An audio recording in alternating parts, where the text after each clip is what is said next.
ಹುಬ್ಬಳ್ಳಿಯಿಂದ. ಎಲ್ಲಿವರೆಗೆ ನಿಮ್ಮ ಪ್ರಯಾಣ? ಬೆಳವಡಿ ಲಾಸ್ಟ್ ಎಲ್ಲ ನಮ್ಮ ಬೆಳವಡಿ ಜನತೆಯ ಪರವಾಗಿ ನಿಮಗೆ ಹೃತ್ಪೂರ್ವಕವಾದಂಥ ಧನ್ಯವಾದಗಳನ್ನು ನಾವು ಅರ್ಪಿಸ್ತಾ ಇದ್ದೀವಿ. ಮೇಡಮ್ ತಮ್ಮನ್ನು ಹುಬ್ಬಳ್ಳಿಯಿಂದ ಬಂದಿದ್ದೀರಿ ಸರ್ಕಲ್ಗೆ. ಈ ಬೆಳವಡಿ ರಾಣಿ ಮಲ್ಲಮ್ಮಳ ಬಗ್ಗೆ ತಮಗೇನಾದರೂ ಅನಿಸಿಕೆ ಅಭಿಪ್ರಾಯ? ಇವರು ಮಹಾನ್ ವ್ಯಕ್ತಿ ಅಲ್ವಾ, ಅವರೇ ಫಸ್ಟ್ ವಿಮೆನ್ಸ್ ಆರ್ಮಿ ಕಟ್ಟಿದವರು.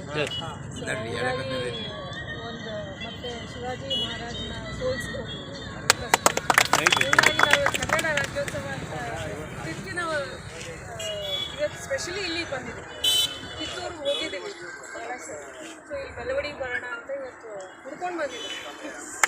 ಮೇಡಮ್, ತಮ್ಮಲ್ಲಿ ವಿನಂತಿ ಏನಂದರೆ, ಇವತ್ತು ಹುಬ್ಬಳ್ಳಿ ಗಂಡು ಮೆಟ್ಟಿನ ಸ್ಥಳ, ನಮ್ಮ ಕನ್ನಡದ ಗಂಡು ಮೆಟ್ಟಿನ ಸ್ಥಳ ಹುಬ್ಬಳ್ಳಿ ಒಳಗೆ ತಮ್ಮಂಥ ಒಂದು ಯುವಕರು ಯುವತಿಯರು ಒಂದು ವಿಶ್ವದಲ್ಲಿ ಪ್ರಥಮ ಮಹಿಳಾ ಸೈನ್ಯ ಕಟ್ಟಿರ್ತಕ್ಕಂಥ ಸುಮಾರು 2,000 ಮಹಿಳೆಯರ ಒಂದು ಸೈನ್ಯವನ್ನು ಕಟ್ಟಿ ಆ ಒಂದು ಹೆಣ್ಣು ಅಬಲೆ ಎಲ್ಲ ಸಬಲೆ ಆಗಿನ ಕಾಲದಲ್ಲಿ ಒಂದು ಮಣಿಯನ್ನು ಬಿಟ್ಟು ಹೊರಗೆ ಬಂದು ಒಂದು ಮಹಿಳಾ ಸೈನ್ಯವನ್ನು ಕಟ್ಟಿ ಆ ಒಂದು ಹೆಣ್ಣು ಕುಲಕ್ಕೆ ಒಂದು ಸ್ಫೂರ್ತಿದಾಯಕ ಆಶಾದಾಯಕವಾದಂಥ ಒಂದು ಭಾವನೆಯನ್ನು ಹುಟ್ಟಿಸ್ತಕ್ಕಂಥ ರಾಣಿ ಬೆಳವಡಿ ಮಲ್ಲಮ್ಮಳ ಬಗ್ಗೆ ಈಗಾಗಲೇ ಹುಬ್ಬಳ್ಳಿ ಒಳಗೆ ಒಂದು ಪಾರ್ಕು ಕೂಡ ಆಗಿದೆ, ತಮಗೆ ಗೊತ್ತಿರ್ಬೋದು.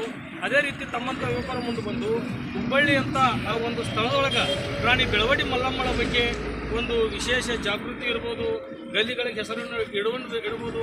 ಯಾವುದೇ ಒಂದು ಸರ್ಕಲಕ್ಕೆ ಕನ್ನಡ ನಾಡಿನ ಒಂದು ಕಣ್ಮಣಿಯ ಹೆಸರನ್ನು ತಾವು ಹುಬ್ಬಳ್ಳಿಯಲ್ಲಿ ಅಜರಾಮರ ಮಾಡೋದರಲ್ಲಿ ತಾವು ಸಹಕಾರಿ ಆಗ್ತೀರಿ ಅಂತೇಳಿ ನಮ್ಮ ಬೆಳವಡಿ ಜನತಾ ಪರವಾಗಿ ತಮ್ಮಲ್ಲಿ ಆಶಾದಾಯಕ ಭಾವನೆಯನ್ನು ನಾವು ಇಟ್ಕೋತಾ ಇದ್ದೇವೆ ಮೇಡಮ್.